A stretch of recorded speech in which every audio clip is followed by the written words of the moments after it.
What's up, guys? Glad you're back, and I hope you enjoy our study over the unity of Scripture as we discuss different ways that we can see God's beautiful purpose through His holy Scriptures. Now, if this is your first time at the channel, I am Paul, and this is Pauline Theology. And thanks for clicking on the video. Today, we are going to talk about dispensational theology. But I should make sure to tell you, this is most accurately called progressive dispensationalism because it's not like the dispensationalism of old, guys.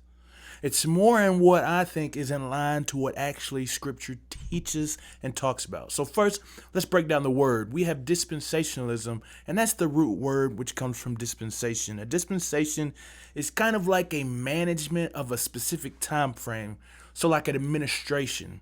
It is a way in which God deals with or manages creation for a certain period of time.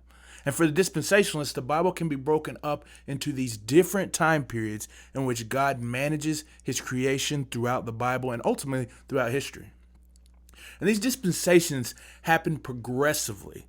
So this is not to say that they change in a radical or a novel way, but a sense that it's used for building upon one another. The dispensations do not negate the past, though sometimes things may not occur anymore, but they more reveal and give clarity in what God is doing through each administration or dispensation. See, God manifests his rule differently in different dispensations.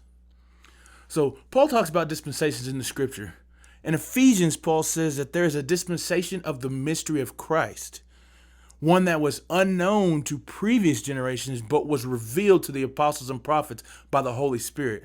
So he makes clear that more of that in Galatians. So in Scripture, we clearly see two dispensations. If we are in the new dispensation, well, that means, that's whenever Christ comes and has given his life, then clearly there's a past dispensation. So Paul in Ephesians 1 also alludes to a future dispensation, a time in which all things will be under the subjection of Christ.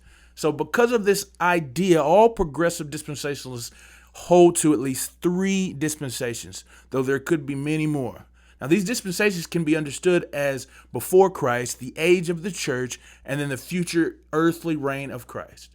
Because dispensations are understood as how God is managing the world, the dispensations correspond to God's kingdom representation in this world. So from the very beginning, God placed for himself a man appointed to govern the world. We see this in Genesis when Adam was appointed as head of state, essentially. God made him king regent. He was to subdue and rule over the entire earth. However, we know what happened there, guys. But with dispensation theology, God doesn't change his desire, only how he administers it.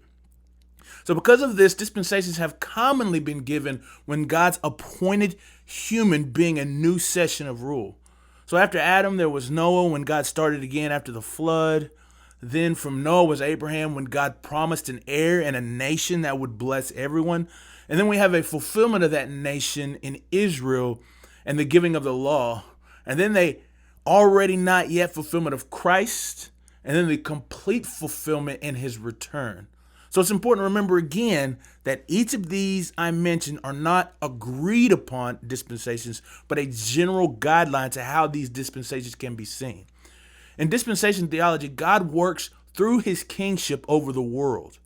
If you want to understand how God is moving in his purpose throughout Scripture, you can see how it is represented through his kingdom. So each dispensation is different. But in dispensationalism, the ultimate purpose we see is that God would sacrifice himself to renew the kingdom that he intended all along. So God desired for humankind to rule over his creation, his beautiful, wonderful creation, yet we messed it up with sin. But we see that God will make a new creation where man will rule and creation will flourish under his rulership. And that man would die to secure it. That man is Jesus, the God-man. Now, of course, there are many nuances and understandings that go along with progressive dispensationalism that I don't cover in this video. Things about the relationship between Israel, the church, a deeper understanding of the kingdom, and what to make of the last things. But in this video, I just wanted to present to you with the way in which we can see how Scripture is unified and how we can understand our place in God's plan. We beautifully see that God is in control of all things as he is head, and that God by his grace has given us a role to play in that. And I hope you understand progressive dispensationalism a little bit more and how it ultimately unifies the Bible. Let me know what you think about dispensationalism in the comments. And if you have any questions, man, go and hit me up there. Remember that if this doesn't quite help you understand Scripture and how it flows together, I will be talking about another method of unifying Scripture and understanding God's Word next week. And this method will be through the theology of the cross.